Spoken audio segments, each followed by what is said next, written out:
मध्य प्रदेश के इंदौर में परंपरा के नाम पर लोग मौत का खेल खेलते हैं। दिवाली के दूसरे दिन यह हिंगोट युद्ध होता है, जिसमें दो पक्ष के लोग एक दूसरे पर जलते हुए तीरों से प्रहार करते हैं। इस युद्ध में कई लोग घायल भी हो जाते हैं तो कईयों की जान पर भी बन आती है। इंदौर के गौतमपुरा में बुधवार को एक बार फिर हिंगोट युद्ध हुआ। तुर्रा और कलंगी नाम के दो दलों के सदस्यों ने एक दूसरे पर जमकर हिंगोट बरसाए। लोगों ने एक दूसरे पर बारूद से भरे हिंगोटों से हमला किया, जिससे कई लोग घायल हो गए। हिंगोट एक फल होता है जो कि नारियल की तरह का होता है। ये फल सिर्फ देवालपुर इलाके में ही होता है। इस फल को अंदर से खोखला करके इसे सुखा दिया जाता है और फिर इसके भीतर बारूद भरा जाता है और दूसरी तरफ लकड़ी लगा दी जाती है। इस युद्ध के दौरान जब इस फल के एक हिस्से में आग लगाई जाती है तो ये ठीक रॉकेट की तरह उड़ता हुआ दूसरे दल के सदस्यों को घायल कर देता है। हर साल इस खूनी खेल का आयोजन होता है, लेकिन प्रशासन ने अभी तक इस पर रोक लगाने के लिए कोई ठोस कदम नहीं उठाया है। परंपरा है, सदियों से हमारे दादा परदादा खेलते आ रहे हैं क्या, तो वो परंपरा हम भी निभा रहे हैं क्या इसको। ये हमारा शौक है और हम हमेशा ऐसे ही खेलते रहेंगे क्या इसको। कैसे खेलते हैं इस खेल में, किस तरीके से दोनों टीम होती है? नहीं, हम दोनों टीम, एक तो रुंजी टीम होती है, गौतमपुरा टीम होती है, दोनों गांव के बीच में होता है और इसमें कोई हार जीत का फैसला नहीं होता है सर। ये सिर्फ हमारे शौक के लिए खेलते हैं, प्रेम मोहब्बत से खेलते हैं। क्या होता है ये फल और कैसे बनता है? ये पहले फल होता है, उसके अंदर हम उसको खाली करके उसके अंदर बारूद भरते हैं और बारूद भरने के बाद हिंगोट बन जाता है क्या, तो फिर वो लंबा चलता है। स्थानीय नेता भी अपने वोट बैंक बनाने के चक्कर में इस खूनी परंपरा को बढ़ावा दे रहे हैं। आइए आपको सुनाते हैं इस क्षेत्रीय कांग्रेसी विधायक किस तरह से खुलकर समर्थन कर रहे हैं और वो इस परंपरा को जारी रखने के लिए किसी भी हद तक जाने को तैयार है। देश के तत्कालीन प्रधानमंत्री राजीव गांधी, मैं समझता हूँ कि विश्व के सबसे युवा प्रधानमंत्री थे। उन्होंने ताल कटोरा स्टेडियम में दिल्ली में यहाँ के खिलाड़ियों को बुलाया और इसका हिंगोट युद्ध का प्रदर्शन खुद ने देखा है, खुद ने। तो मैं इस परंपरा को कायम रखने के लिए हमने हर बार लड़ाई लड़ी है और ये परंपरा कायम रहना चाहिए। जो यहाँ की जनता फैसला करेगी वही सरकार को फैसला करना होगा। अगर सरकार अड़ेगी, जिला प्रशासन अड़ेगा, तो यहाँ की जो जनता चाहेगी उनके साथ। हमने पिछली बार भी शक्ति से रोकने के बाद भी हिंगोट युद्ध खेला गया है। इस बार भी प्रयास किया गया था जिला प्रशासन द्वारा, लेकिन इस बार भी हमने हिंगोट युद्ध कराया है।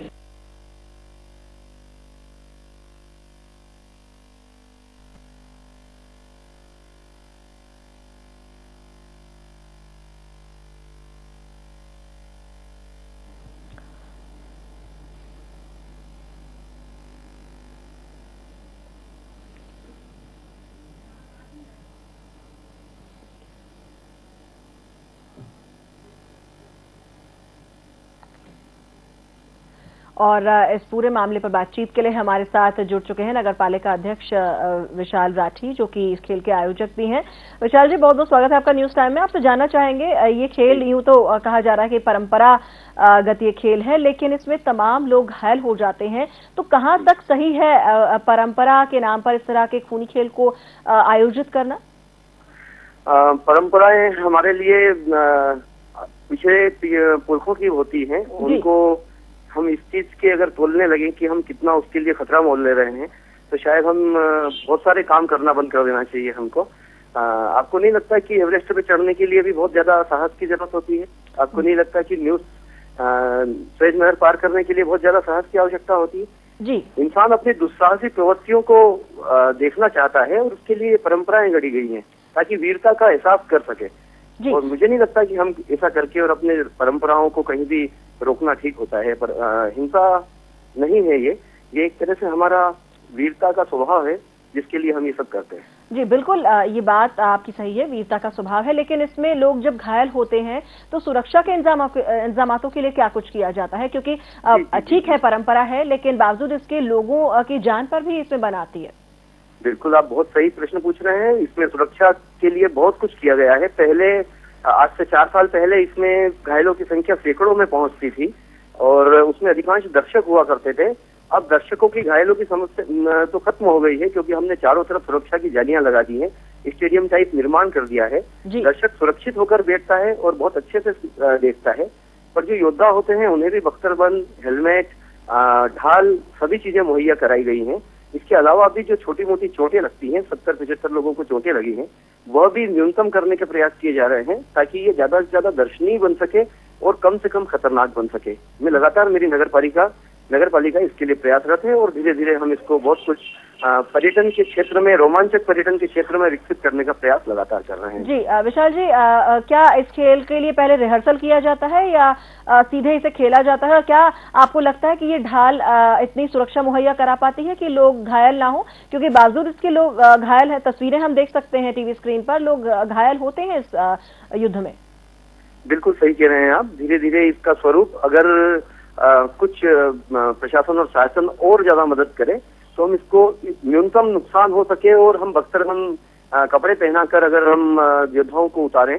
और बीच में जैसे रामायण महाभारत चैनलों पे हम देखते थे कि जब विस्फोट होता करते थे युद्ध में जगह जगह पे, और उससे आनंददायक एक दृश्य बन जाए, इस तरह का भी अगर आयोजन इसको कन्वर्ट किया जाए, शासन अगर थोड़ी सी इसमें पर्यटन विभाग अगर थोड़ा सा रुचि ले ले, तो निश्चित रूप से भारत का एक बहुत बड़ा पर्यटन, क्योंकि इस बार आप देखिए ऑस्ट्रेलिया तक से पर्यटक इसको देखने आए थे, फॉरेनर देखने आए थे, और अगर हम इसको सुरक्षित और व्यवस्थित बनाएं तो अपने देश में जाके ये कहेंगे कि हमने एक अजूबा देखा। आपकी बात बिल्कुल सही है, लेकिन क्या आपको नहीं लगता कि इसके लिए पहले सुरक्षा की जो व्यवस्थाएं हैं वो पुख्ता होनी चाहिए, उसके बाद अगर इस तरह की परंपरा को इसे जीवित रखना है तब इसे आगे बढ़ाया जाए? क्योंकि सुरक्षा के इंतजाम हम देख सकते हैं तस्वीरों में, जो खिलाड़ी खेल रहे हैं, जो योद्धा खेल रहे हैं, उनके पास महज एक हल्की सी ढाल है और बावजूद इसके लोगों को चोटें लग रही हैं। तो आपको नहीं लगता कि सुरक्षा व्यवस्था बेहद निम्न स्तर की है, जबकि खेल का जो स्तर है, जो इसमें चोटें लगती हैं, वो कहीं ज्यादा है?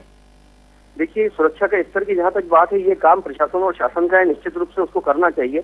पर जहां तक परंपरा की बात है तो वो तब भी हमने जीवित रखी, हमारे नगरवासियों ने जीवित रखी, जब हम सैकड़ों की संख्या में घायल होते थे और बहुत ज्यादा गंभीर चोटें लगती थी। अब की चोटें इतनी गंभीर नहीं है, लेकिन फिर भी निश्चित रूप से हम परंपरा के नाम पे अपना ये कार्य जो है, हमारा जो आप उसको भले पिछड़ापन कहें, आप भले उसको ये कहें कि भैया ये बहुत गलत काम हो रहा है, हिंसा हो रही है, और ये, पर हम इसको, चूंकि हमारे पुरखों की कोई विरासत है जिसने विश्व में अजूबा बनाया है। मेरा कहना विशाल जी ये है, अगर पुरखों की विरासत है और इसको आगे बढ़ाना है, तो क्या ऐसा नहीं लगता है कि इसे आगे बढ़ाया जाए, लेकिन पूरी सुरक्षा व्यवस्था के साथ? क्योंकि जो लोग खेल रहे हैं एटलीस्ट वो कहीं ना कहीं उनको कम से कम चोटें आए, उनके उस सर पर हेलमेट हो, जालियां हो, उनके हाथों में जो ढाल है बेहद कमजोर है, पतली है, और वो चोटिल होने से, घायल होने से बच जाए और परंपरा भी बनी रहे। कि आपको नहीं लगता कि सुरक्षा पर ज्यादा ध्यान देना जरूरी है, आयोजक इसको लेकर ज्यादा ध्यान दें? बिल्कुल सही है आपका कहना। सुरक्षा पर धीरे धीरे जो पिछले 4 सालों में व्यवस्थाएं हुई है, उसके कारण जो पहले 300-400 लोग घायल होते थे, उसके बजाय मात्र 60-70 लोग घायल हुए हैं, और वो भी गंभीर नहीं है। और हम कोशिश करेंगे भविष्य में भी, हमको थोड़ी सी उसके लिए मदद चाहिएगी, क्योंकि हम इतनी बड़ी नगर पालिका नहीं है कि हमारे पास में बहुत बड़ा इसके लिए फंड या व्यवस्थाएं हो सके। फिर भी आपकी इस बात का मैं समर्थन करता हूं कि हमको दर्शकों और योद्धाओं की सुरक्षा को इंसान जीवन से बढ़ के कुछ नहीं हो सकता जी, तो उसकी सुरक्षा का ध्यान रखना चाहिए, लेकिन फिर भी प्राणों पर खेलकर अपनी परंपरा को जीवित रखना भी हमारे लिए कर्तव्य है, और हम दोनों ही में बैलेंस बना के रखना चाहते हैं। जी, चलिए विशाल जी, हमसे बातचीत करने के लिए आपका बहुत बहुत शुक्रिया। और इसी के साथ इस बुलेटिन में इतना ही, लेकिन न्यूज टाइम पर खबरों का सिलसिला लगातार जारी है।